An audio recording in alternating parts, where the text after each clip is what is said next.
Gulf രാജ്യങ്ങൾക്ക് നേരെ നടത്തുന്ന ആക്രമണങ്ങൾ ഇറാൻ ഉടനടി അവസാനിപ്പിക്കണമെന്ന് ഐക്യരാഷ്ട്രസഭയുടെ സുരക്ഷാ കൗൺസിൽ ആവശ്യപ്പെട്ടു. ഇന്നലെ നടന്ന വോട്ടെടുപ്പിൽ 13 രാജ്യങ്ങൾ ഈ പ്രമേയത്തെ അനുകൂലിച്ചു. എന്നാൽ ഈ നടപടിയെ ഇറാൻ വളരെ രൂക്ഷമായി വിമർശിക്കുകയും ചെയ്തു.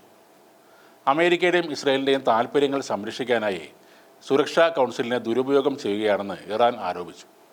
സംഘർഷത്തിന് തുടക്കം കുറിച്ചത് അമേരിക്കയും ഇസ്രായേലും ചേർന്ന് ഇറാനിൽ നടത്തിയ ആക്രമണം ആണ്.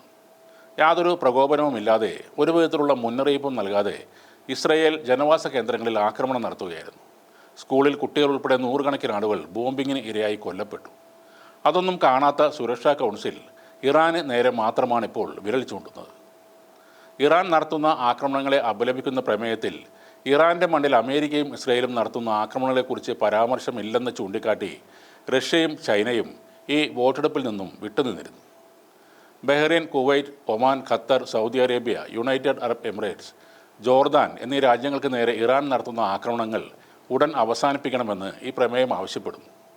കൂടാതെ ആഗോള എണ്ണ വ്യാപാരത്തിൻ്റെ ജീവനാഡിയായ ഹോർമുസ് കടലിടുക്ക് ഉൾപ്പെടെയുള്ള അന്താരാഷ്ട്ര കപ്പൽ പാതകളിലെ തടസ്സങ്ങളെല്ലാം ഒഴിവാക്കണമെന്നും സുരക്ഷാ കൗൺസിൽ മുന്നറിയിപ്പ് നൽകി.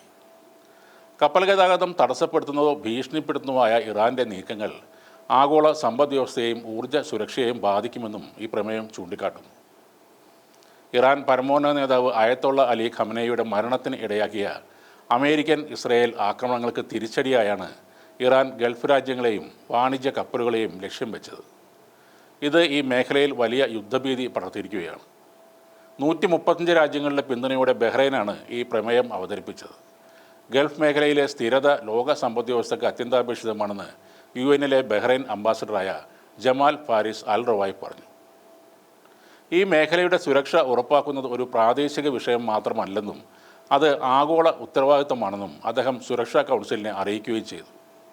എന്നാൽ തങ്ങൾ ഒരു വലിയ അധിനിവേശത്തിൻ്റെ ഇരയാണെന്നും ആ വസ്തുത മറച്ചുവെച്ചുകൊണ്ടാണ് ഇപ്പോൾ ഈ പ്രമേയം കൊണ്ടുവന്നതെന്നും ഇറാൻ്റെ UN അംബാസഡർ അമീർ സയ്യിദ് ഇരവാനി ഇതിന് മറുപടിയായി പറഞ്ഞു.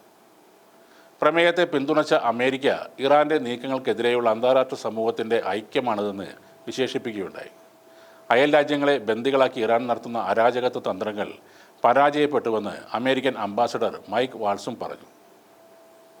പശ്ചിമേഷ്യയിൽ സംഘർഷം രൂക്ഷമായി തുടരുമ്പോൾ ഈ പ്രമേയം അന്താരാഷ്ട്ര തലത്തിൽ വലിയ ചർച്ചകൾക്ക് വഴി തുറന്നിരിക്കുകയാണ്.